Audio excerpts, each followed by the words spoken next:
Star Trek, Discovery Season 3 Episode 6 Review, Scavengers. Breaking up is hard to do in Star Trek. Discovery Season 3 Episode 6 marks a very quick, even if you include the 3 weeks we didn't get to see, end to the Saru-Burnham matchup from Star Trek, Discovery Season 3 Episode 5. That being said, Saru himself notes that Burnham was ambivalent about taking on the role of first officer. Furthermore, we saw that she only really committed to it once Book had left. So, is it any surprise that Book would be the catalyst for her breaking trust with Saru and Starfleet? There are 3 primary conflict plotlines here: Burnham, Georgiou, and Adira. Of the 3, I'm most interested in Georgiou, but I've always been a sucker for the mirror universe tidbits thrown our way. After spending far too much time ruining and pausing, I was able to discern 2 things from Georgiou's flashback episodes. 1. She is screaming son. And 2. The dagger she holds up has the Terran Empire crest on it. From this sparse data, my initial conclusion is that before she was emperor, she was a mother and the Empire killed her son. Extrapolating further, based on her comment to the man in glasses, she sought revenge by becoming emperor herself. Man, there are very few species that do things simply to do them. Georgiou, we're mostly untroubled by pesky motivations. Except for revenge. We do like that one. Man, it seems you've created an empire based on the maxim, because we feel like it. Permalink, it seems you've created an empire based on the maxim, because we feel like it. Which then ties into her affection for Mirror Burnham, whom she raised as a daughter, and that affection transferred to Prime Burnham, which leads us to the once Emperor Georgiou in her second universe and third timeline. What I wonder about is how or what triggered her memories of this traumatic death. This isn't the Terran universe. A vulnerability is not a death sentence. You're not alone. Burnham. Permalink, this isn't the Terran universe. A vulnerability is not a death sentence. You're not alone. Was it just the talk with the man in glasses? Was it something he did to her or gave to her during their session? Was it something to do with his glasses? In any case, it does complicate things to have Discovery's super soldier sidelined at inconveniently unpredictable moments. Adira's glacially slow emergence from her cocoon of work and ghost chats is a sweet narrative device for growing Stamets out of his own work and Culber chat with the occasional Jetspar existence. I'm not sure how the 2-for-1 Trill human crew member is going to contribute to the season's whole who caused the burn mystery plot, but, for the time being, I'm pretty okay with Stamets gaining some empathy. Gray, Adira, we're on this amazing moving world and I've only seen where you sleep, work, and eat. Adira, and these are all vital functions. Gray, could we make a new memory, please? Permalink, could we make a new memory, please? With Culber on Adira's I like him list and Gray approval of Stamets, it's clear the connection is being made. It's also interesting to note that it's a relationship cluster that doesn't actively involve Burnham, and that's refreshing. Adira's contributions to the improvements of the ship are impressive. Mind you, once Tilly gets the dark matter navigation system going, Stamets won't necessarily need to act as navigator as much. I thought it was telling that Culber comments about how much he disliked the stints in Stamets' arms, since he was the one who came up with them in the first place. It's a non-flashy sort of element to the show, but I really appreciate that we get to check in with the two of them every once in a while. After all, considering Burnham's problematic romances, and relatively few other obvious romantic partnerships on board, it's comforting that Stamets and Culber continue to abide. Giorgio, the Tyler thing ended in disaster. Surprise, surprise, so I get why you wouldn't want to have feeling for the Blob Whisperer. Burnham, I don't have feelings for the Blob Whisperer. And transworms aren't blobs. Giorgio, I was referring to the cat.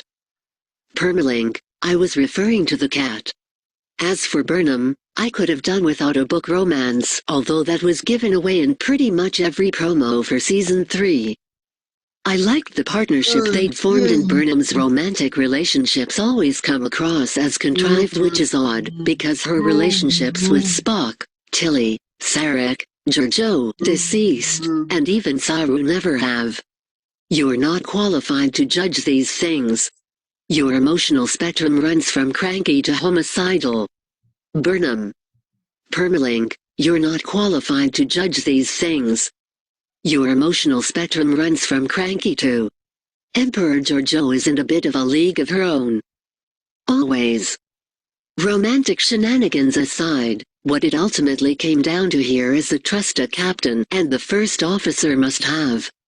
Although Burnham knows and trusts Saru well enough to be able to pull stunts like on Star Trek, Discovery Season 3 Episode 3, it's clear that her impulses align even less with his goals than when they vied for position on the Shenzhou.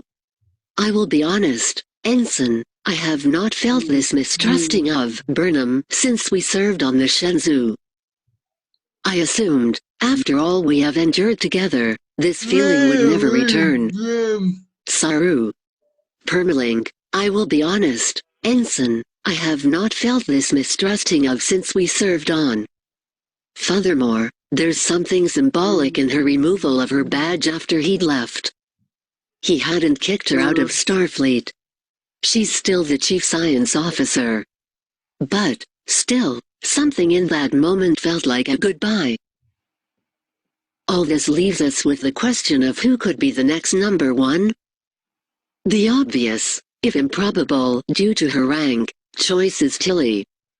From Saru confidence in her on Star Trek, Discovery Season 3 Episode 2, to their meeting of minds here, there's been a distinct shift in Tilly's relationship and role aboard Discovery. Tilly, I might have done the same thing in her shoes. Just for the record. Saru, for the record, I do not believe you would have. Permalink, for the record, I do not believe you would have. Tilly's flaw has always been her insecurity and lack of confidence in herself, but lately, she's started to recognize her own value and abilities. Although, she'll always be good for a comedic moment. Tilly, talking to Grudge, the cat. Full disclosure, I am not a cat person, so you're going to have to go back in the box, bud. Computer, locate Burnham. Computer, Commander Burnham is not on board. Tilly, to Grudge, did you eat her? Permalink, did you eat her? Another possibility is asking Lieutenant Willa to join Discovery. She's spent a lot of time aboard the ship for the retrofit and upgrades. She's gotten to know some of the crew. She's a modern Starfleet officer, someone who knows what's going on now and not weighed down by 930 years of baggage and knowledge gaps. The only drawback is how close she is to Vance. The crew may not accept her and there would always be doubt as to where her true loyalties lie. Jet Reno has commander rank, but I can't see her wanting to command. Stamets would be a terrible number one. Both Reese and Nilsson have taken the con since Discovery arrived in the future, and it's felt deliberate, like attention was being directed, so that may be a route to take, promoting within the bridge crew. So, will Burnham step away from Starfleet altogether in order to pursue her investigations? Can we expect a Syra of the Emerald Chain to make an appearance soon? How does Rin fit into the Crew Federation after he recovers? He probably has some good intel on the Emerald Chain to share. Is having Grey around going to be a benefit for the ship? Is he Ajira's superpower, or just the ultimate cure for loneliness? When you watch Star Trek, Discovery Online, riddle me this. Assuming Prime Universe's Tilly is held back by the self-doubt seeded by her family, what happened to Tilly's family in the Mirror Universe to put her in the captain's chair in the same years as it took Tilly to get to Ensign? Scavengers Review. Editor Rating 4.0, 5.0, 1, 2, 3, 4, 5. User Rating 3.0, 5.0, 1, 2, 3, 4, 5. Rating 3.0, 5.0. 7 votes. Diana King is a staff writer for TV Fanatic. Follow her on Twitter.